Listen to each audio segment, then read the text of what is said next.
Obtenez un exemplaire de Scars Above, une aventure de science-fiction à la troisième personne, intrigante et stimulante, avec une histoire soigneusement élaborée qui vous fait lutter pour votre vie dans un monde extraterrestre fascinant mais hostile. Get ready. Here they come.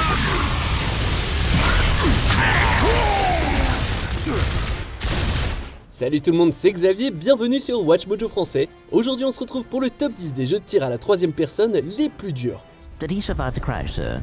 Yeah, he's okay, but I've had a little trouble getting back to my ship due to my sprained ankle. Oh, come on. Pour cette liste, on va s'intéresser aux jeux de tir à la troisième personne qui nous ont donné du fil à retordre, que ce soit au niveau des commandes, de l'intelligence artificielle ou de la conception des niveaux. Quel jeu vous a donné le plus de soucis? Dites-le moi dans les commentaires.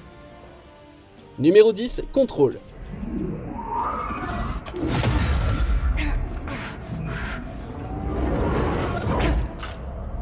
Quand on pense à Remedy Entertainment et à ses jeux précédents comme Alan Wake, on ne s'attend pas vraiment à ce qu'ils nous sortent un jeu aussi difficile que Control. En quoi Control est-il si difficile? Eh bien pour commencer, il faut passer pas mal de temps à combattre des ennemis munis d'un simple pistolet avant d'obtenir son premier pouvoir. Mais le plus gros obstacle est constitué par les pics de difficulté aléatoires disséminés dans le jeu.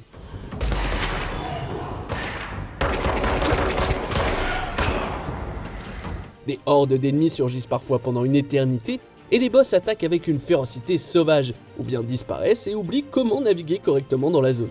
Control est loin d'être un mauvais jeu, préparez-vous simplement mentalement à vous cogner la tête contre un mur pendant certaines parties de votre campagne.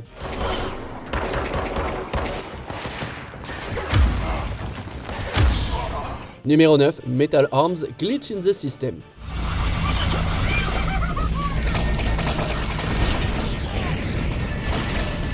Metal Arms est un jeu dur mais équilibré dans l'ensemble. Cependant, les parties les plus difficiles sont à s'arracher les cheveux. Le truc avec Metal Arms, c'est qu'il aime les grandes salles et les remplir d'ennemis. Et je ne dis pas qu'il devrait y en avoir moins, non, la difficulté vient des ennemis qu'il place dans ses pièces.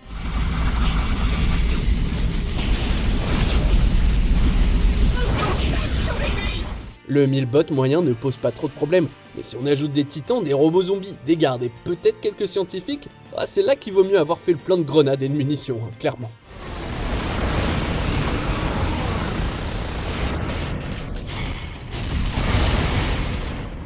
Numéro 8, The Thing. It looks, well, like a UFO. Colonel? The Thing est un jeu incroyablement unique. Oui, il se joue comme la plupart des autres jeux de tir à la troisième personne en termes de contrôle, mais ça ne sera pas le tir votre souci. Une partie du défi consiste à s'assurer de ne pas avoir l'air suspect aux yeux des membres de votre équipe.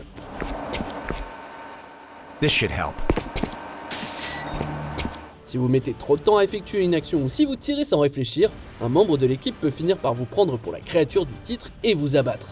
Faites preuve d'intelligence et tenez compte de vos camarades si vous voulez vous en sortir vivant.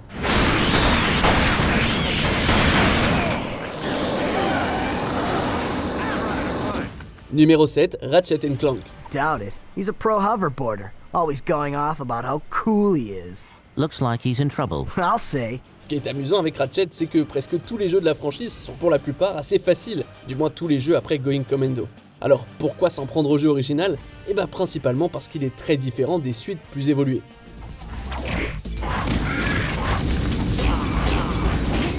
Vous n'avez que 4 points de vie et il n'y a pas de strafing pour vous aider à viser.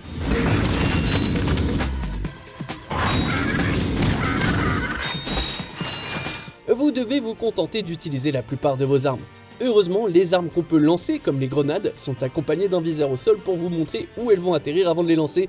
Mais oui, attendez-vous à de très nombreux combats maladroits.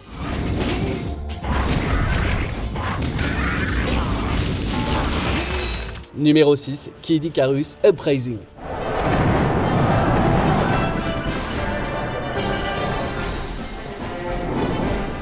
Ça se pourrait qu'on triche un petit peu avec ce jeu, car Kid Icarus Uprising fonctionne à un niveau complètement différent des autres jeux de cette liste.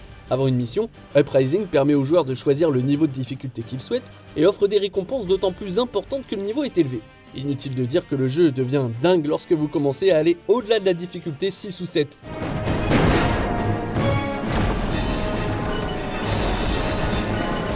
À certaines occasions, Uprising se transforme presque en shoot 'em up et si vous n'avez pas encore maîtrisé les commandes, il vaut mieux être prêt à mourir de très nombreuses fois.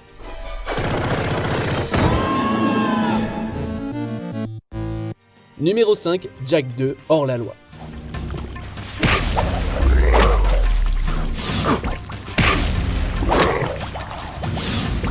Bien sûr, certains d'entre nous aimeraient voir Jack et Daxter revenir d'une manière ou d'une autre, mais après avoir joué à Jack 2, on pourrait ajouter un astérisque à ce souhait. Vous voyez, lorsqu'il faut le jouer comme un jeu de plateforme, Jack 2 est très bien, mais quand il faut jouer au jeu de tir, c'est là qu'il trébuche.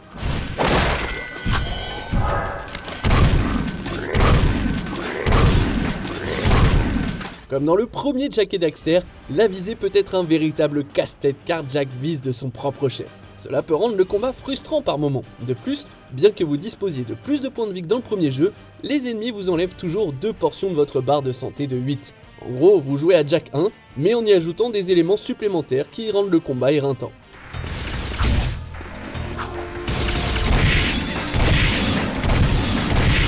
Numéro 4, Resident Evil 5.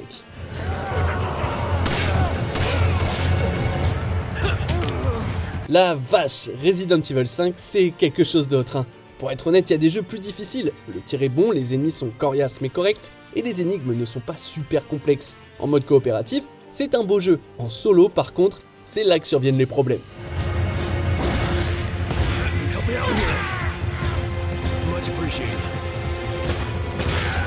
Et c'est principalement dû à la stupidité de l'intelligence artificielle. Sheva se retrouve souvent dans la ligne de tir et se jette sans réfléchir dans les hordes ennemies. Ça a de quoi rendre le jeu si frustrant que vous feriez mieux de vous y attaquer avec un pote. There's only so much one person can do. Even a superhero like you, Chris. Numéro 3, Risk of Rain 2.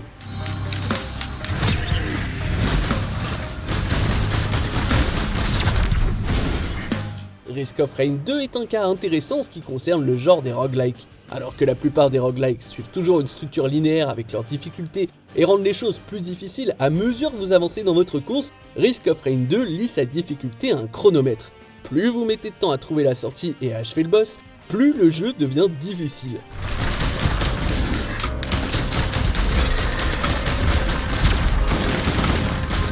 Ah, vous avez pas le temps de vous promener à la dérive et de récolter de l'XP1. Vous devez entrer et sortir le plus rapidement possible.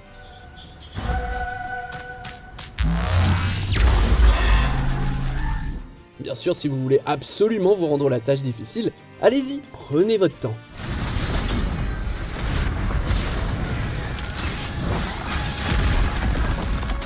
Numéro 2, Gears of War.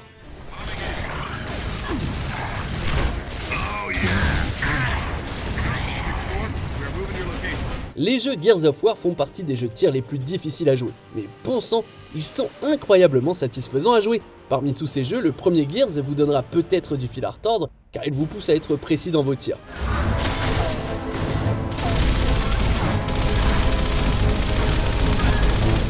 À certains moments, on a l'impression que les munitions sont rares et vos compagnons gérés par l'IA ne parviennent pas à faire de vrais dégâts aux ennemis. Dans un sens, le jeu vous oblige à devenir une armée à vous tout seul et ça vous fera gagner ou perdre.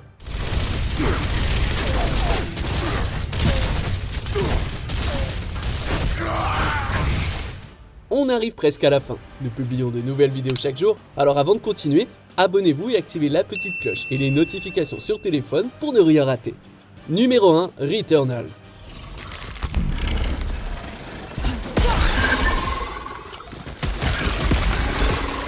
Je vous jure qu'on n'est pas biaisé par le fait que c'est sorti récemment. Returnal est sans conteste le jeu de tir à la troisième personne le plus dur auquel on ait joué, et même l'un des jeux de tir les plus durs auxquels vous pouvez jouer en ce moment. Dans chaque pièce, chaque affrontement est truffé de balles volant dans toutes les directions.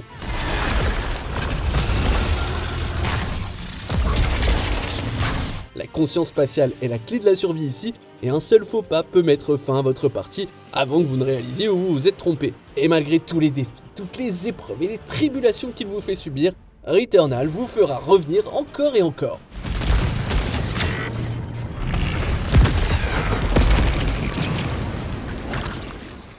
Obtenez un exemplaire de Scars Above, une aventure de science-fiction à la troisième personne, intrigante et stimulante, avec une histoire soigneusement élaborée qui vous fait lutter pour votre vie dans un monde extraterrestre fascinant mais hostile.